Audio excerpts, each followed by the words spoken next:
Évangile de Jésus-Christ selon saint Luc, chapitre 5, versets 1 à 11.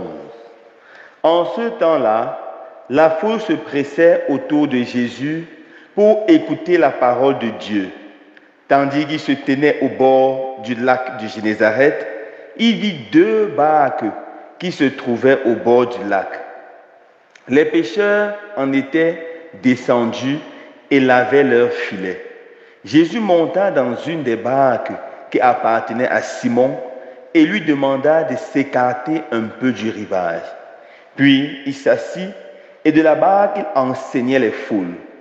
Quand il eut fini de parler, il dit à Simon: « Avance au large et jetez vos filets pour la pêche. » Simon lui répondit: « Maître, nous avons peiné toute la nuit sans rien prendre, mais sur ta parole, je vais jeter les filets. » Et l'ayant fait, ils capturèrent une telle quantité de poissons que leur filet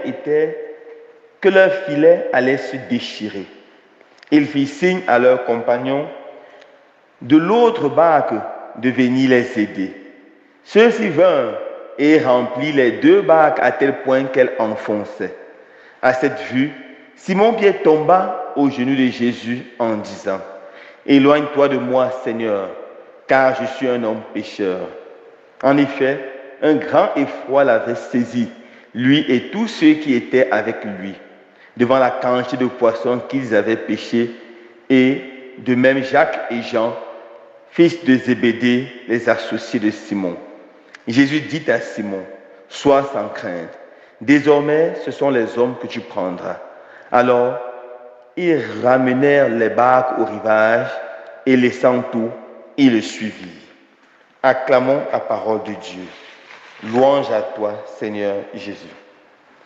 Frères et sœurs bien-aimés, dans l'évangile de ce jour, saint Luc nous présente Jésus qui arrive au bord du lac de Génézareth tôt le matin et remarque ses disciples, Simon-Pierre et ses deux compagnons, les fils de Zébédée, Jacques et Jean. Jésus regarde ces trois personnes et lit dans leur regard la fatigue, l'épuisement. Ils ont travaillé toute une nuit pour chercher du poisson et n'ont pas pu pêcher un seul. Il regarde dans leurs yeux et il voit également le découragement. Ils ont travaillé dur, ils n'ont rien eu. Ils sont déçus, ils sont découragés. Et il voit aussi dans leurs yeux une grande inquiétude, car la pêche était leur gagne-pain. Ce n'était pas un loisir. Ils se posaient la question: qu'est-ce que nous allons manger aujourd'hui? Avec quoi allons-nous nourrir nos familles? Et ils étaient très, très tristes. Jésus sait qu'ils ont besoin d'aide. Ils ont besoin qu'il intervienne dans leur vie. Mais Jésus, bien qu'il soit capable d'intervenir immédiatement, n'intervient pas encore. Il leur dit quelque chose. « S'il vous plaît, j'ai un service à vous demander. Est-ce que vous pouvez me prêter votre bateau ou votre pirogue? Je vais l'utiliser comme mon lieu de prédication, car il y avait une grande foule au rivage. » Malgré leur fatigue, malgré leur découragement, malgré la grande inquiétude qui planait sur eux, ces trois personnes acceptent et ils embarquent Jésus. De leur barque, Jésus prêche la bonne nouvelle à la foule, mais pas seulement à la foule, d'abord à ces trois âmes. Ils écoutent la parole et progressivement la parole de Dieu commence à guérir leur cœur, commence à construire leur cœur. L'espérance commence à renaître en eux. Ils sont déjà prêts pour recevoir le miracle. Une fois la prédication de Jésus terminée, Jésus leur donne l'ordre: allez en eau profonde et là, jetez vos filets. Une fois en eau profonde, ils jettent les filets. Ils jettent les filets.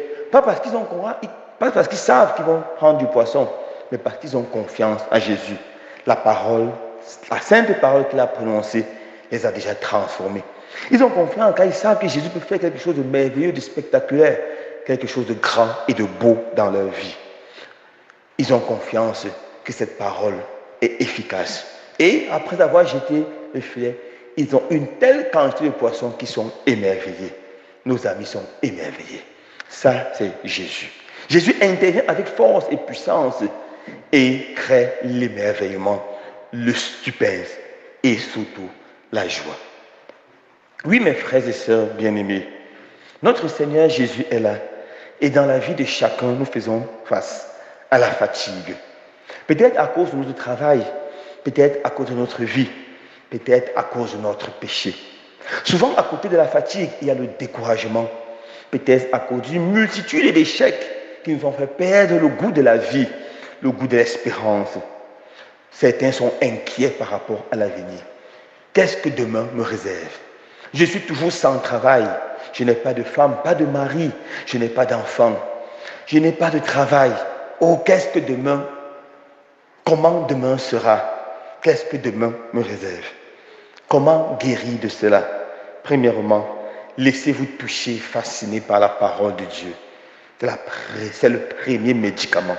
La parole de Dieu a le pouvoir de guérir tous les cœurs et de nous préparer au miracle. Laissez-vous toucher et fasciné par Jésus. Deuxièmement, laissez Jésus vous parler et vous dire ce qu'il a dit à Pierre. Duc in altum, avance au large, avance au large. Comme Pierre dit, Seigneur, je ne comprends pas, mais sur ta parole, je jetterai mon filet. In verbo tuo, laxabo rete. Dites cela avec confiance et avec conviction, et le Seigneur agira puissamment dans votre vie.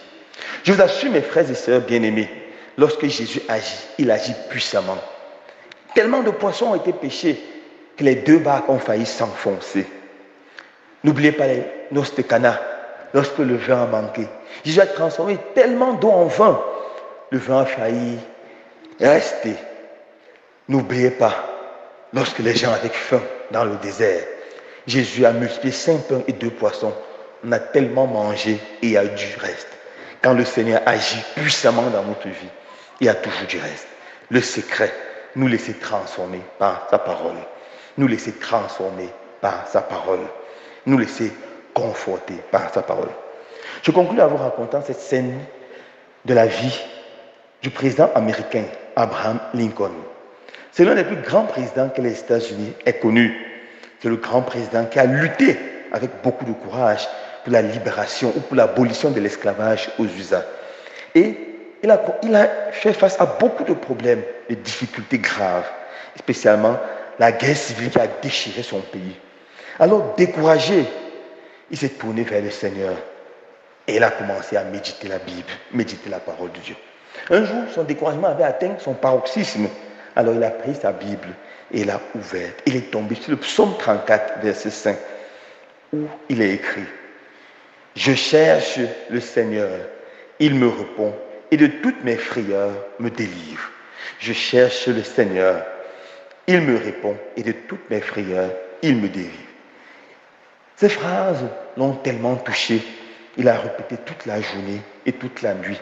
Et de cette phrase, il a trouvé la force. Le Seigneur a libéré toutes ses frayeurs, et finalement le Seigneur l'a conduit à la victoire. La victoire, l'abolition de l'esclavage et la stabilité de son pays.